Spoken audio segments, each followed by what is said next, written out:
ನಡಿ ಈಗ ಶುರು ಮಾಡೋಣ. ಕೇಸರಿಯಿಂದ ಮನೋಲ್ಲಾಸ ಮನಸ್ಸು ಮತ್ತೇರಿ ಕುಣಿದಾಡಿದೆ ನೋಡು, ಮನಸ್ಸು ಮತ್ತೇರಿ ಕುಣಿದಾಡಿದೆ ನೋಡು. ಕ್ಷಣ ಕ್ಷಣವೂ ಆಚರಿಸಿ ಕೇಸರಿ ಹಬ್ಬ. ವಿಮಲ್ ಬಾಯಲ್ಲಿ ಹೇಳಿ ಕೇಸರಿ.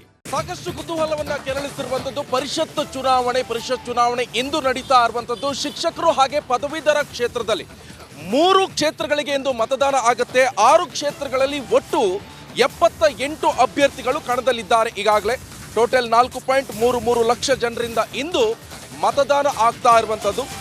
ಪದವೀಧರರು ಹಾಗೆ ಶಿಕ್ಷಕರ ತಲಾ 3 ಕ್ಷೇತ್ರಗಳಿಗೆ ಇಂದು ಮತದಾನ ಆಗತ್ತೆ. 6 ಕ್ಷೇತ್ರಗಳಲ್ಲಿ ಒಟ್ಟು 78 ಅಭ್ಯರ್ಥಿಗಳು ಈಗಾಗಲೇ ಕಣದಲ್ಲಿದ್ದಾರೆ. 4.33 ಲಕ್ಷ ಜನರಿಂದ ಇಂದು ಮತದಾನ ಆಗತ್ತೆ. ಮತದಾರರ ವಿವರವನ್ನು ನಾವು ನೋಡ್ಬೇಕಂತ ಹೇಳಿದ್ರೆ ಪುರುಷರು 2,01,632 ಮಂದಿ ಇದ್ದಾರೆ. ಮಹಿಳೆಯರು 1,61,907 ಮಂದಿ. ಇದರಲ್ಲಿ ಲಿಂಗತ್ವ ಅಲ್ಪಸಂಖ್ಯಾತರು 34 ಜನ ಇದ್ದಾರೆ. ಹಾಗೆ ಶಿಕ್ಷಕರ ಕ್ಷೇತ್ರಗಳಲ್ಲಿ ನೋಡ್ಬೇಕಂತ ಹೇಳಿದ್ರೆ ಪುರುಷರು 38,305, ಮಹಿಳೆಯರು 31,954, ಹಾಗೆ ಲಿಂಗತ್ವ ಅಲ್ಪಸಂಖ್ಯಾತರು ಒಂದಿದ್ದಾರೆ. ಬಹಳ ಪ್ರಮುಖವಾಗಿ ಯಾರು ಗೆದ್ದು ಬೀಗ್ತಾರೆ ಎನ್ನುವಂಥದ್ದು ಕೂಡ ಕುತೂಹಲ ಇರುವಂಥದ್ದು. ನಿನ್ನೆಷ್ಟೇ ಕಾಂಗ್ರೆಸ್ ಇಂದ CLP ಮೀಟಿಂಗ್ ಕೂಡ ಕರೆದಿರುವಂಥದ್ದು. ಇದ್ರ ಜೊತೆಗೆ ಇವತ್ತು JDS ಇಂದ CLP ಮೀಟಿಂಗ್ ಇದೆ. ಅದ್ರ ಜೊತೆ ಇವತ್ತು ಪದವೀಧರರು ಹಾಗೆ ಶಿಕ್ಷಕರ ತಲಾ 3 ಕ್ಷೇತ್ರಗಳಿಗೆ ಮತದಾನ ನಡೀತಾ ಇದೆ. 6 ಕ್ಷೇತ್ರಗಳಲ್ಲಿ ಒಟ್ಟು 78 ಅಭ್ಯರ್ಥಿಗಳು ಈಗಾಗಲೇ ಕಣದಲ್ಲಿದ್ದಾರೆ. ಯಾರು ಗೆಲ್ತಾರೆ, ಯಾರು ಗೆಲುವಿನ ನಗೆಯನ್ನು ಬೀರ್ತಾರೆ ಎನ್ನುವಂಥದ್ದು ಕೂಡ ಸಾಕಷ್ಟು ಕುತೂಹಲ. ಇದ್ರ ಜೊತೆಗೆ 4.33 ಲಕ್ಷ ಜನರಿಂದ ಇಂದು ಮತದಾನ ಆಗ್ತಾ ಇರುವಂಥದ್ದು.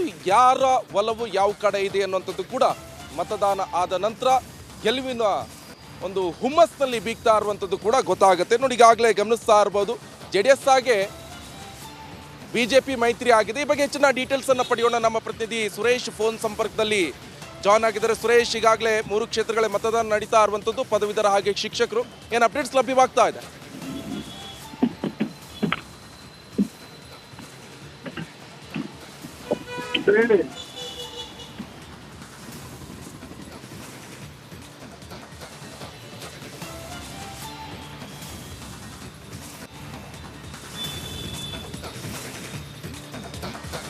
ಈಗಾಗಲೇ ಗಮನಿಸ್ತಾ ಇರ್ಬೋದು, ಒಂದ್ ಕಡೆ ವಿಧಾನ ಪರಿಷತ್ ಚುನಾವಣೆಯಲ್ಲಿ ಸಾಕಷ್ಟು ಕುತೂಹಲವನ್ನು ಕೆರಳಿಸಿರುವಂಥದ್ದು. ಈ ಬಾರಿ ಕೂಡ JDS BJP ಮೈತ್ರಿಯನ್ನ ಮಾಡಿಕೊಂಡಿರುವಂಥ ಪರಿಣಾಮ ಸಾಕಷ್ಟು ಒಂದಿಷ್ಟು ವಿಶ್ವಾಸವನ್ನು ಹೊಂದಿದ್ದಾರೆ BJPಯ ಹಾಗೆ JDS ನಾಯಕರು. ನಮ್ಮ ಅಭ್ಯರ್ಥಿಗಳು ಗೆಲ್ತಾರೆ ಎನ್ನುವಂಥ ನಿಟ್ಟಿನಲ್ಲಿ ಕೂಡ ಸಾಕಷ್ಟು ಒಂದಿಷ್ಟು ಪ್ರಚಾರಗಳನ್ನು ಕೂಡ ಮಾಡಿದ್ದಾರೆ.